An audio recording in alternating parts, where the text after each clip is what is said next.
Boom. It appears to me, I think I'm 8 minutes late, you know. It happens. It's apparently, it's going to be 34, 35 degrees Celsius outside today. So make sure you are hydrated. This is not an advert for Vatra, just so you know. They're friends of mine, but this is not a particular commercial for them. Okay, if it were not so, I would have told you. That scripture, by the way, is showing up here. Guys, jump on here real quick. We got a few things to talk about. A lot going on in the social media space. Cheers.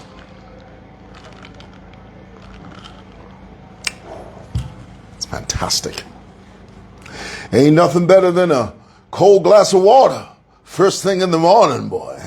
Okay, here it is. I need to check my monitor first of all, just to be absolutely certain that we are on the same page and we are loud, live, and clear. Joseph Chishimba watching us from Solihull, England. Appreciate you, man. How are you? So good to see you. Here it is. Let's suss it out. First of all, just to be absolutely certain. Lovely. We're on.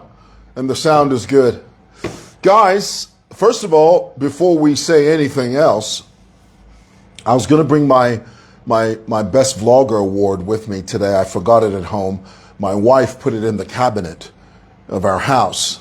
And I said to her last night, I said, I'm going to need to take it with me to work and say thank you to, hi Namwinga, I see you. And to say thank you to our audience and the people that supported and voted for us. I didn't bring it with me. We were in a rush. I rushed out of the house, and consequently, I forgot it. So it's sitting in my cabinet, in one of the cabinets in our living room at home. My wife put it there. But I wanted to say to you, and I mean this when I say this. I don't mean to sound coy or flippant about it, and I don't take it for granted at all. From the bottom of my heart, I really want to say thank you to all of you that took the time to vote for me and to sort of make sure that we brought the trophy back to SML TV. It couldn't have been done without you. First of all, it was an honor in and of itself to be nominated. And to Zamtel, and for that I say thank you to Zamtel. Thank you. From the bottom of my heart, thank you. And to you, the viewers, the supporters, thank you for everything that you do to help us do what we love to do. The great Sally Fields once said, find something that you love to do and then figure out a way to get paid for it. Well, I love to vlog, and here it is. Zamtel has paid me money to vlog, and I absolutely love it. Thank you, Zamtel. You know, when you win an award and you walk up to the stage, there's a part of you that thinks, well, if I win, I'll say this, that, and the other. Hey, Cookin, I see you. See you, brother. But the truth is, when you get up there, I was planning to talk about video diarying and the importance of documented film history. The whole premise of why I vlog is basically this, in a nutshell. 100 years from now, when everyone watching this video right now will not be here 100 years from now, pretty much. But 100 years from now, there will be other people. The next generation of Zambians will be here. The reason I vlog is because in 100 years, those people are going to look back at these videos and say, wow, so this street looked like this 100 years ago? Is this what they ate 100 years ago? Is this how they dressed 100 years ago? But oh no, not my Zambian people. My Zambian people just wake up and say, why Unikopa? Why are you photographing me, mwewa? What is the purpose of Unikopera Chani? That has no clue. That's the reason. It's never to embarrass you. It's never to put you on the spot. It's to engage with you. And you that are watching me now, if you ever see me on the street vlogging, I've got the camera, never run from it. I'm not there to harass you or to embarrass you. I'm there to engage I'm there to speak with you. I'm there to ask you about what your aspirations are, what you do, what you love to do. So the next time you see me on the street, just say hello. You know, don't be confrontational. You know, don't, because a few people do that. A few people just have it in their hearts. When I see mwewa, I'm going to confront him. You got to remember, I'm an expert in the quarter blood technique, and if you come at me, I might just, it's a joke, although I am lethal. I'm a bad man. Okay, guys, let's get into it. Please share this live.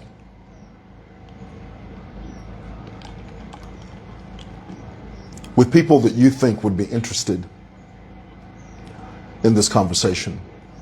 Big congratulations to Bamatero, the content king. Ooh, boy, he took it home, didn't he? He just bagged everything. Bless him. I mean, all of that is a direct result of his ingenuity, his craft, and all of us in the content world acknowledge him as the content king. He does what he does, and nobody does it the way he does it. Congratulations, Bamatero. We love you. All righty, let's get into this. Guys, as many of you know, I love, one of the things I love to do, and incidentally, I'm over here at Simoson Building, plot number 8585 on Simon Mwewa Lane, specifically the corner of Lucia and Simon. I love to rebut. You know what it means to rebut? I love doing that. To respond. When people try to falsely create a narrative, respond. Never listen to anyone that says to you, silence is golden. That's a fallacy. That's not true. Silence is only golden when you have nothing to say. That's the only time it's golden, is when you have nothing worthwhile to say. Be silent. But if you've got something to say, oh, honey, say it. Say it on the mountaintop. Say it till the world hears you say it. So here it is. Miles Sampa, as many of you know, he was a recent guest on a very popular podcast run by a dear friend of mine, Kenny T. And I've been a guest on Kenny T's show before. Just a wonderful guy, amazing empire, the Power TV, Power FM. Miles Sampa was a guest on Kenny T's show, and one of the questions Kenny T asked him was that there was a time you and Simon Mwewa, referring to me, you and him were friends at one point. What happened there?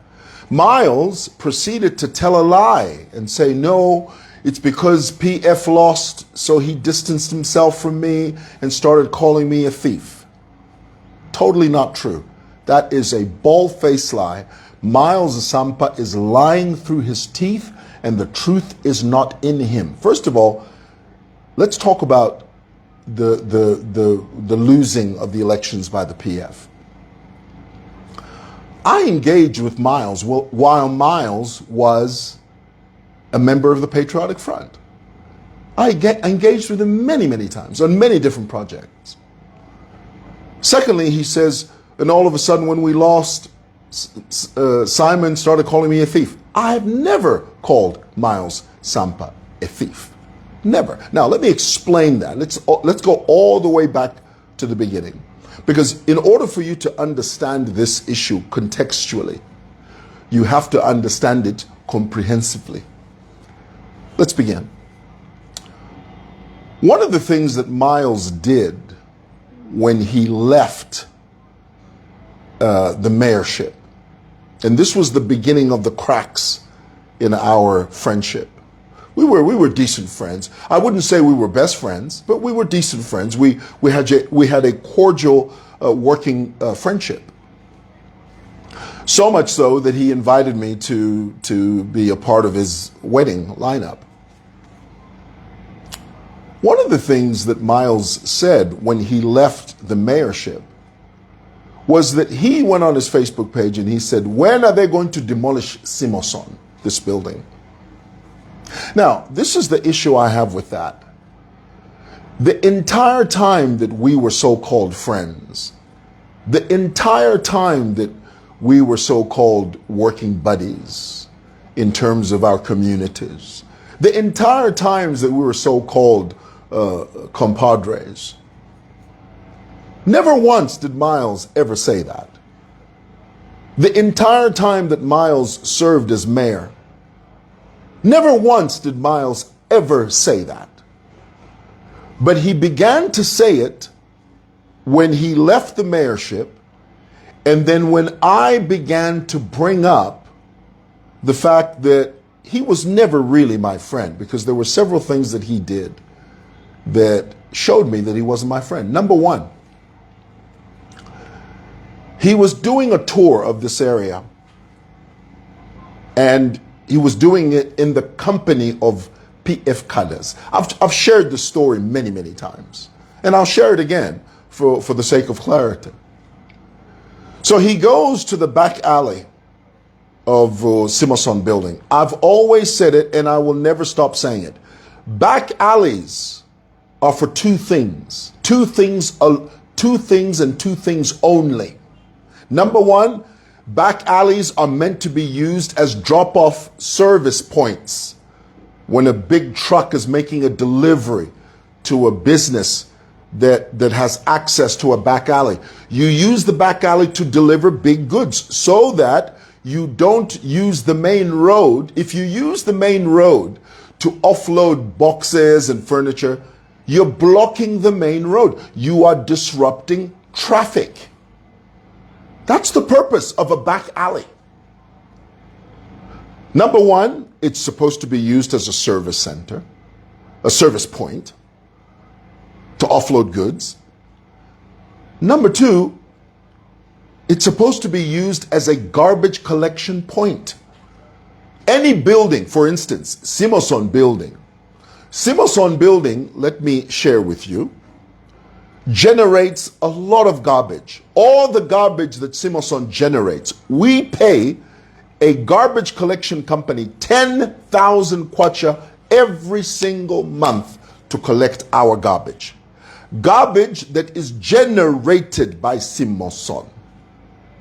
In the back alley, in a normal, perfect society, in a society that functions, a back alley doesn't have to be gated off. It doesn't, because everybody plays by the rules. Not in Zambia. In Zambia, if you have an open back alley that is just free for all, especially where Simoson sits in a very, very unique spot. It's not like any other place in the CBD. It's a corner plot. It's strategically located directly in front of City Market. There's a lot of activity here in this very corner. We pay 10,000 kwacha every month for a garbage collection company to come and collect the garbage generated by Simoson. A few years ago, we wrote to Lusaka City Council seeking permission, written permission by council. We want to gate off our portion of the back alley because we have noticed that when we place our skip bin, you know, the big giant bin in the back, everybody in this area brings their garbage there. Everyone from City Market, everyone from Lumumba Road, everyone from Simon Mwewa Lane, they all bring their garbage there. Why? Because they know Mwewa is paying a garbage collection company 10,000 kwacha to collect that garbage. So if a kusangwapo, nisangwapo, just go and throw the garbage there. Wherever you are, whether you're trading on Lumumba Road, just go to Mwewa's alley. Mwewa has a bin. Just throw your garbage there because Mwewa will pay for that collection. We wrote to the council, we said, we can't handle the garbage for everybody. Everybody should pay their own way. So therefore, we are seeking permission from Lusaka City Council. Could you allow us to put gates to secure our back so that the garbage we pay for is the garbage we generate? Please tell me if you're following that. Please, just say it to me in the comments. If what I'm saying to you is making sense. Just say it makes sense. Just say that, so that I know we're on the same page.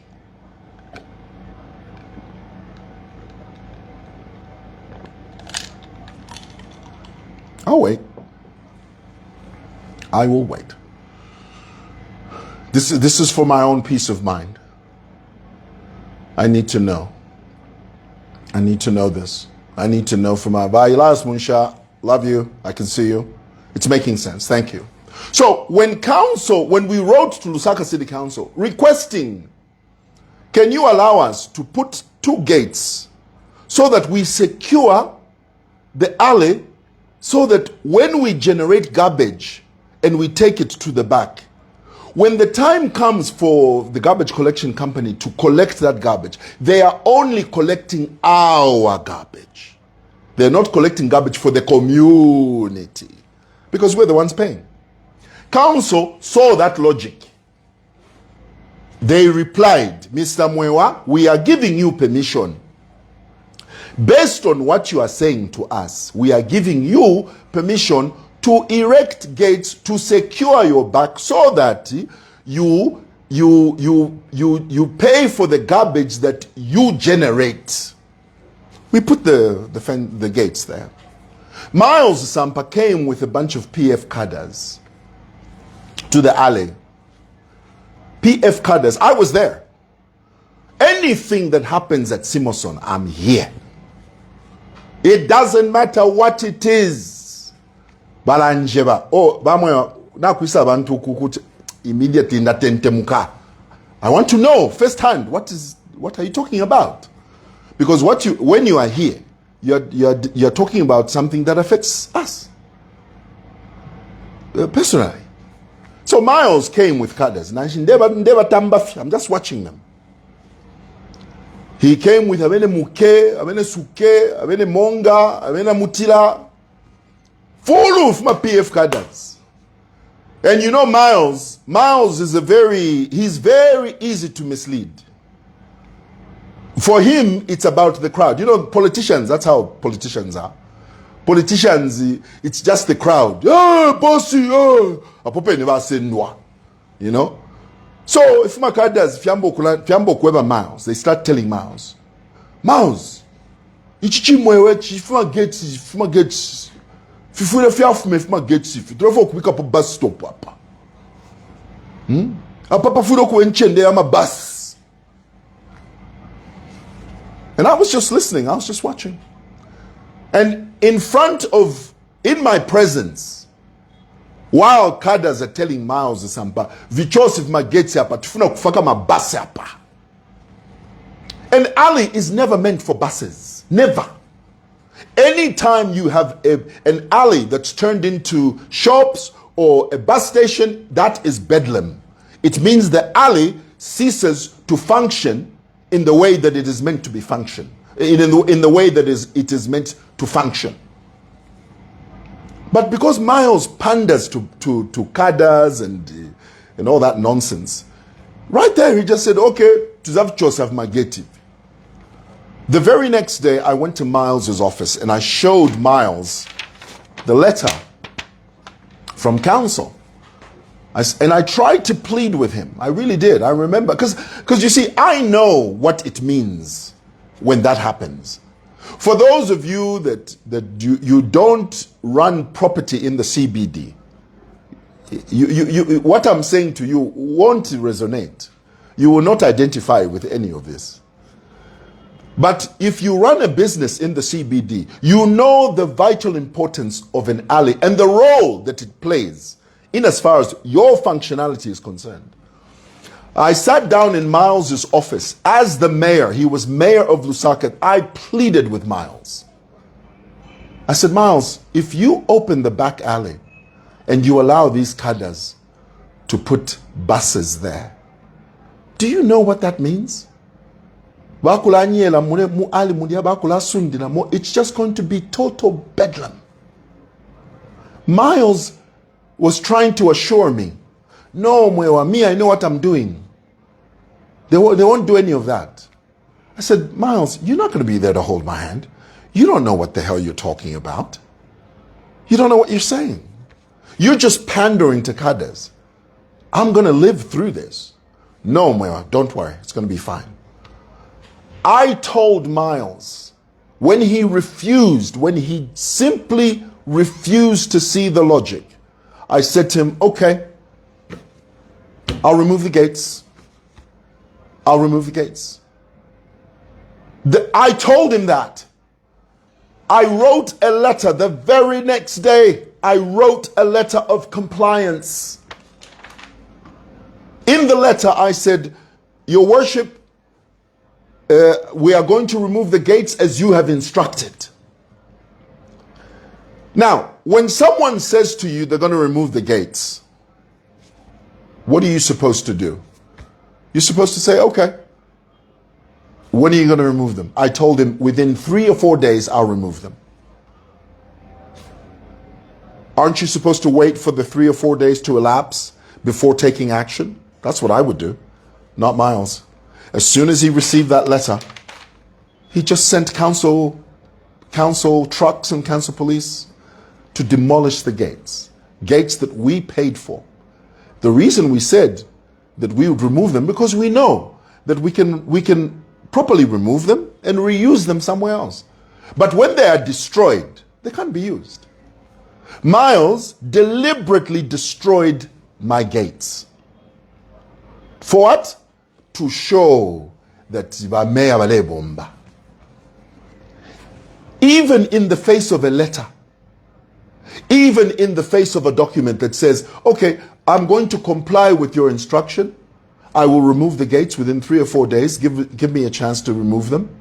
The very next day, he sends trucks, demolished.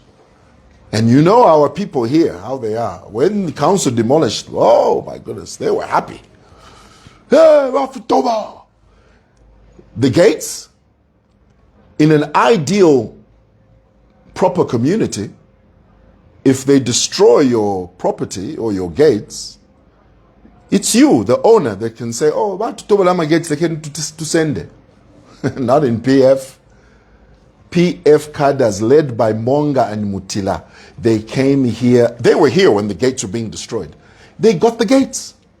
I said to Mutila, but why are you taking my gates? I said, Boma, these are my gates. No,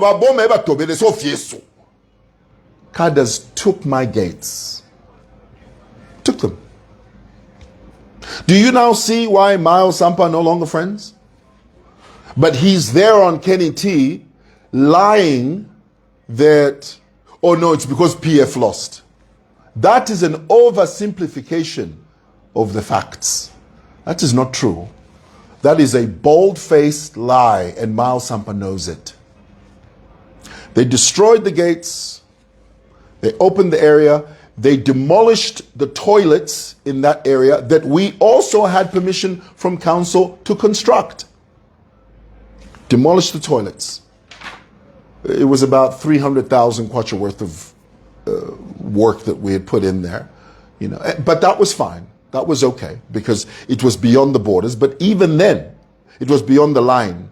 But even then, it was against the backdrop that we had written council seeking permission to put toilets there to service our people, because toilets, we don't have enough toilets here in this part of the CBD. He demolished those toilets. I didn't care because that was beyond the line of the border of Simoson. That was fine. That was okay. A short time later, Miles Sampa, still he was mayor, he calls me up. I'm in my office and he phones me up. And I said, yeah, man, what's up? He said, I'm downstairs. I said, what's up? He said, come join me downstairs. So, you know, I leave this office, I go downstairs. And then he's standing there with a representative from G. Rutherford. You know who G. Rutherford is?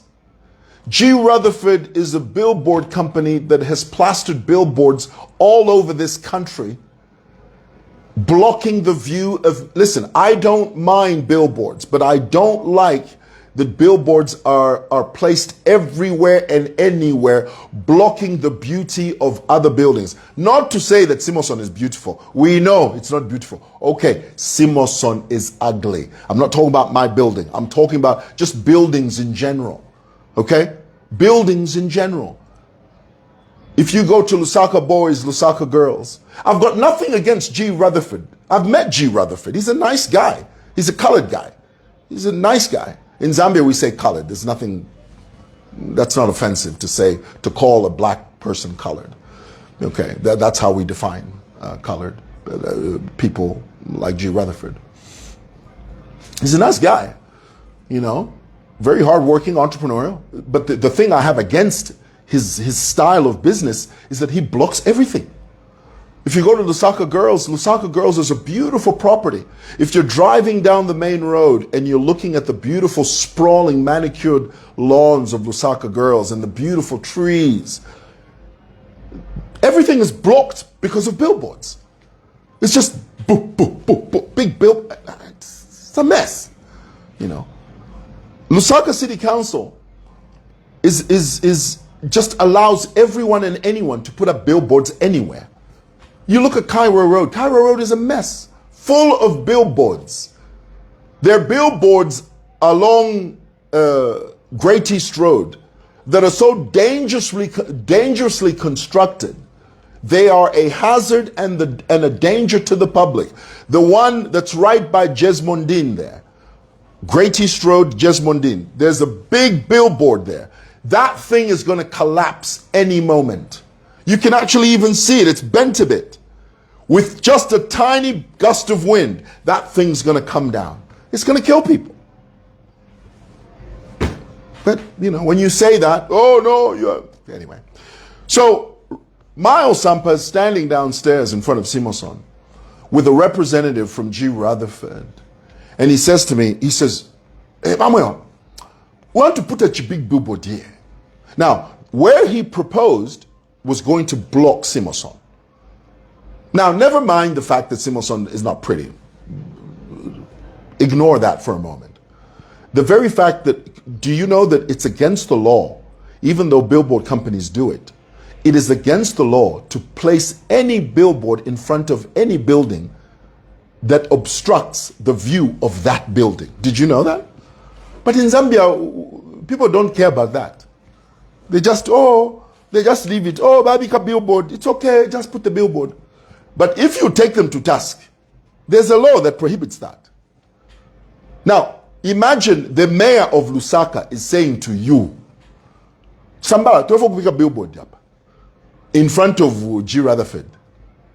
Now, let me explain what happened there. And this is why Miles says that I accused him of stealing. I never accused Miles of stealing money. What I did say was that Miles made a deal with G. Rutherford, and G. Rutherford cut Miles something to put the billboard there. Of course, we know that. That's a fact. Do with that what you want. That is a fact. And that's not fair. Now, imagine the mayor of Lusaka is telling you, we want to put a billboard, and his friend from G. Rutherford is standing right there. Are you going to embarrass the mayor? Everything in me was screaming. Everything in my heart was saying, Miles, why are you doing this, man?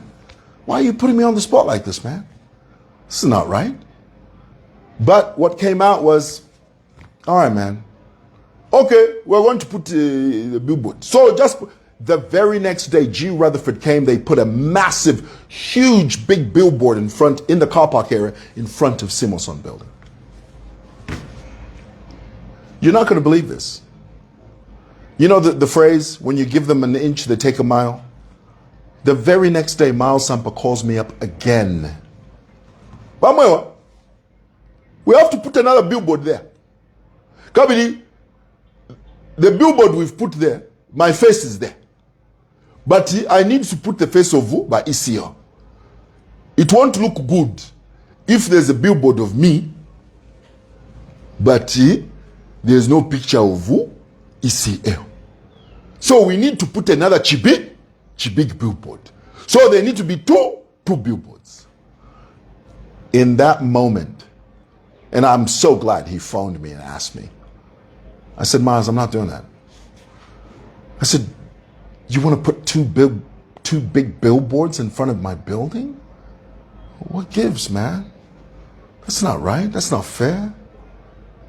No, we have to put, it has to be of EC. I said, man, come on, man. You know what? You're not right. And that's not fair, man. Don't do that. Don't ask me to do that. I put my foot down, and it was only when I insisted that he said, okay. So the one billboard stayed there. The moment Miles Sampa left the mayorship, the moment PF lost the elections, I called Lusaka City Council. I said, can you come and remove this billboard that's obstructing my view? Lusaka City Council said to me, what do you mean, Mr. Mwewa? Who is obstructing your building? Because according to the law, no one can put a billboard in front of your building. No one. So that thing has to be removed immediately. I called G. Rutherford. Some young girl answered the phone. I said, G. Rutherford, you need to come here and get rid of your billboard. She tried to be a little smart alecky about it. She tried to say, oh, you have to write us. I said, listen, man, listen, young lady, I know the deal that you struck with Miles Sampa. I know you broke him off a little something, okay? We know that. What you need to do is come here and remove your billboard. And I mean now. Click. The very next day, G. Rutherford came here. They removed their billboard. Miles Sampa and I are no longer friends because everything he ever did was to disadvantage me. Everything. Everything he ever did was to disadvantage me. That's not a friend. That's not a friend. Is that a friend? Tell me in the comments. Is that a friend? Is that a friend? So I'm amused when I see him on Kenny T talking about, no, mwewa is muselele kwa kaba. When we lost, he didn't like me. He knows the truth. He knows what he did. He knows the role that he played in disintegrating whatever that thing was, whether it was a friendship or an association, whatever the hell it was, because you don't treat friends like that. You don't use your position of power to disadvantage someone that you call your friend. You don't do that. It's not a friend. Friend my foot. Anyway, thought I'd share that with you. Let me talk to you about Black Apple. I have no sympathy for Black Apple. Those of you, I was watching one of these social media commentators. Even he looked like he had some type of sympathy for Black Apple. The people that have sympathy for Black Apple are people that never saw him in action when the PF were in power. Ooh, that's deep. Go ahead. Say it on the comments there. The people that have sympathy for Black Apple are people that did not see him in action when PF was in power. Black Apple was ruthless. And I'm not joking. I'm not exaggerating. I was here. I know. I saw everything he did. He was a commander here. Him and Cabbage. I saw everything they did. Having sympathy for Black Apple is like having sympathy for the Third Reich. You know the Third Reich? It's like having sympathy for Joseph Goebbels, Heinrich Himmler, and Adolf Hitler. How do you have sympathy for people like that? It's because you didn't know, you were not privy, you are not a witness to their brutality. That's why you can feel sorry for. What's happening to Black Apple is simply a case of the chickens coming home to roost. Reaping what he sowed. The word of God said, he who lives by the sword will die by the sword. What is happening to Black Apple? I say it's justice. It's karma. Now, let's not be deceived. No one in the Upnd power structure sent anyone to go and beat up Black Apple. Those chaps in that video, whether they are Upnd or not, they had a personal axe to grind with Black Apple. That's all. They were simply retaliating. They were simply meting out to him what he meted out to them. Those guys were probably people that Black Apple himself assaulted, beat, and brutalized. But now that he's no longer in a position of power, the same people he brutalized, the same people he beat to a pulp, the same people he injured within an inch of their lives are the same people in that video who have now sought justice for themselves. Of course, they've erroneously used Upnd as a backdrop. That has got nothing to do with politics. It's got everything to do with revenge. Giving to him what he gave to them. Now, is that the way to go? Of course it's not the way to go. HH has made that very, very clear. If there are people out there who are not following the directive, Hagainde Hichilema has made it absolutely clear. No retaliation. But if you retaliate out of your own volition, is that Hagainde's fault? If you were beaten by Black Apple, and now you can see that Black Apple is no longer in a position of influence, and you see him and you vanquish him, is that a directive from HH? No. It's your personal Waterloo. And if Black Apple is aggrieved, go to the police and say, I've been assaulted. Who assaulted you? This one. Take them to task. That is all. That is your Waterloo. So don't use influencers that are giving sympathy to Black Apple. You don't know what the hell you're doing. Because you didn't see him in action. You didn't. You're just seeing some guy, no way.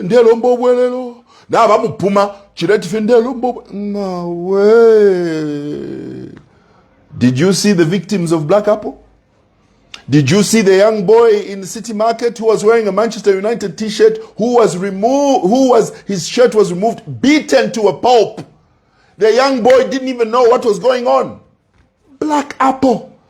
Were you there when they literally unclothed a woman who was wearing a red, what do you call those things? What do you call those? Thongs. A red thong. A thong. You know a thong? T-H-O-N-G? T-H-O-N-G? Thong. Those panties.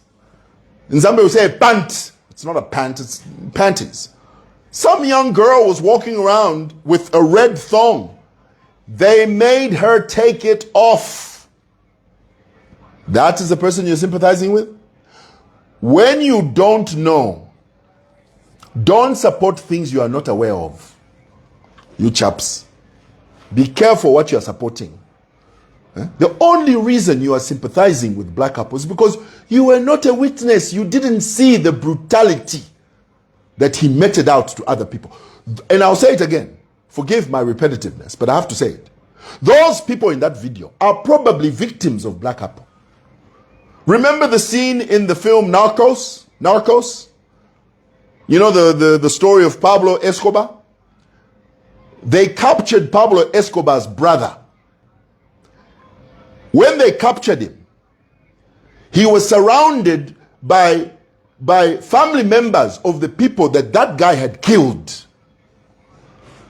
The police told Pablo Escobar's brother, tell us where Pablo Escobar is. If you don't, these people who are surrounding you, these are not police officers.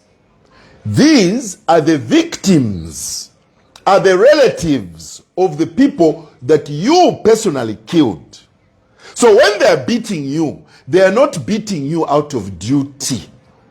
They are beating you because you killed their loved one.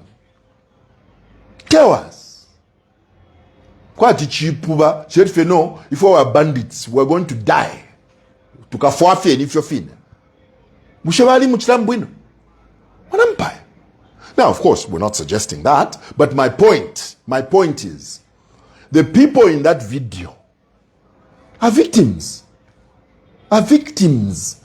of what they went through with Black Apple. So don't sympathize, because you don't know. You were not there. You didn't see the brutality of Black Apple. Anyway, all right. I gotta go. Thanks for watching. Bye.